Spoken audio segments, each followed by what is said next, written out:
Junction, miles away. As they moved through the fading light, Cole's thoughts ran wild. Who were they? Where had they come from? Why would anyone leave a mother and child to die in the grass? He didn't have answers, but he knew this. He couldn't ride away and forget them. Hours passed, the prairie turning to shadow and stars. The baby finally quieted, warm against his chest. And for the first time that night, Cole felt something shift inside him. He'd been a loner all his life. No family, no home, just work and whiskey and wind.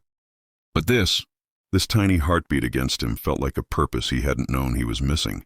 By the time he reached the faint lights of Red River Junction, his arms ached from holding the baby, and the woman's breathing had turned shallow. He kicked the horse harder, urgency cutting through the weariness.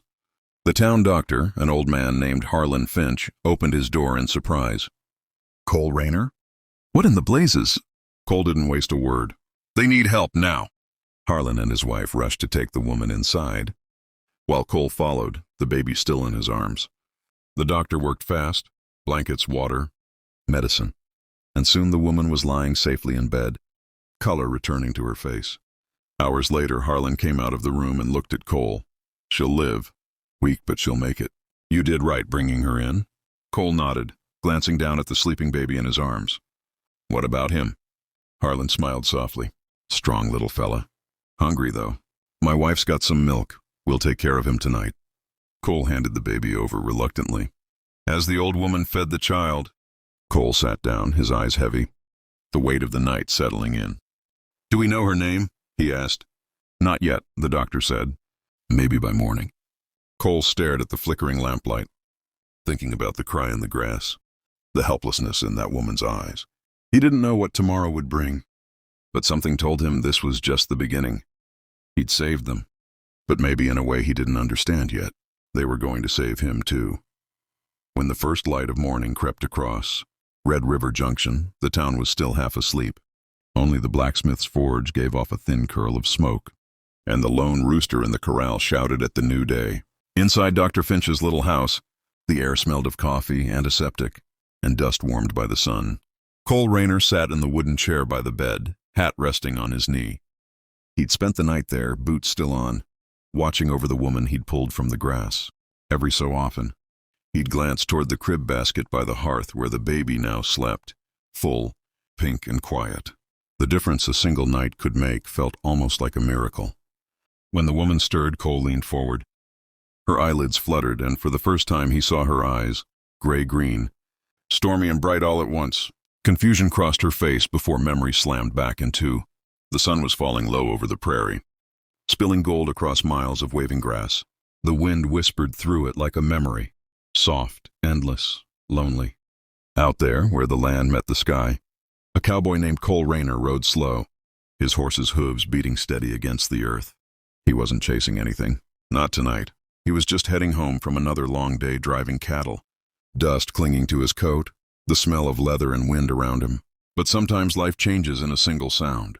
That's how it happened for Cole, a faint noise carried by the wind. At first he thought it was the cry of a coyote pup. But as he turned his head, slowing his horse, he realized it wasn't the wild calling him. It was the unmistakable cry of a baby. He stopped cold, out there in the middle of nowhere, in the fading light. That sound cut through the silence like a knife. Cole dismounted, boots crunching against the dry earth, his heart suddenly racing. Who's out here? He called out.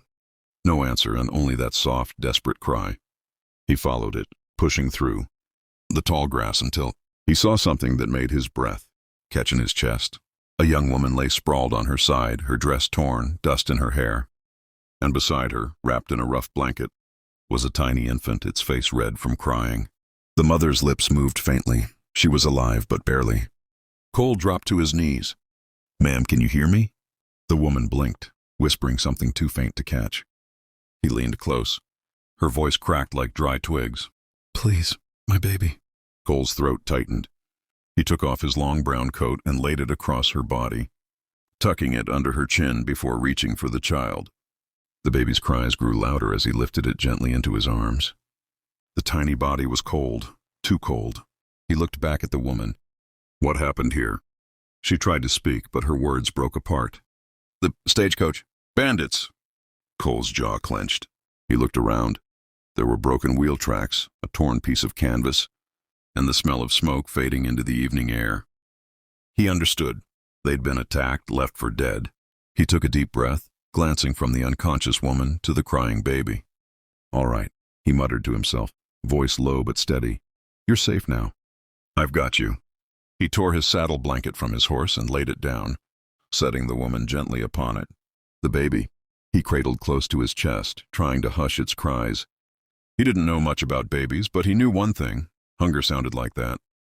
He found a canteen in his pack, poured a few drops onto his fingers, and touched them to the baby's lips.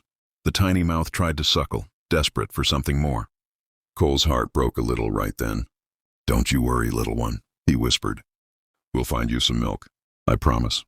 He packed them both onto his horse, the woman across the saddle, the baby in his arm, and started the slow ride toward the nearest town, Red River. Where's my baby?" Her voice cracked. Cole stood. "Right there, ma'am." Safe and fed. Doctor's wife been up most the night. She turned her head toward the small bundle and tears pooled in her eyes. Thank heaven. Her shoulders shook as relief rolled through her. After a long moment, she looked back at him. "You found us?" "Yes, ma'am. Out near Dry Creek. Bandits hit your coach. You're lucky to be breathing." She swallowed hard. "My name's Anna Merritt. We were heading west, my husband and I, to start new in California.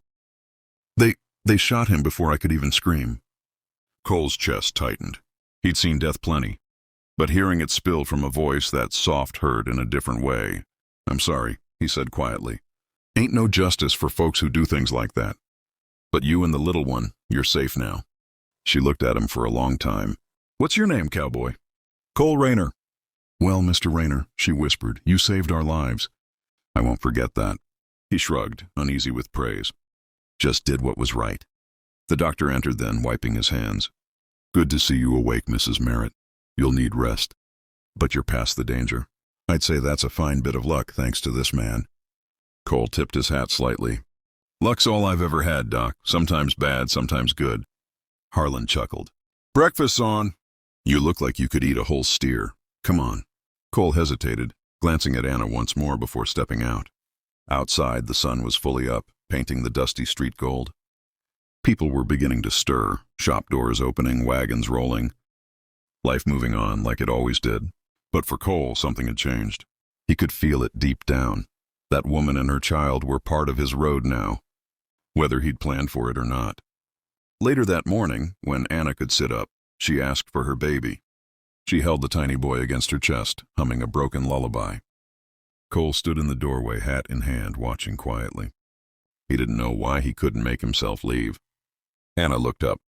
"He needs a name that means strength," she said softly. "He's already proven he's got plenty." Cole smiled faintly. "Then call him what he is, Chance." She repeated it, tasting the word. "Chance, yes, that's perfect." And from that moment the name stuck. Soft instrumental pause. That morning Cole Rayner walked out onto the porch, staring at the endless horizon. He told himself he'd stay only until the woman and her baby could travel. But somewhere inside he knew the truth. He'd found something worth protecting, maybe even worth living for.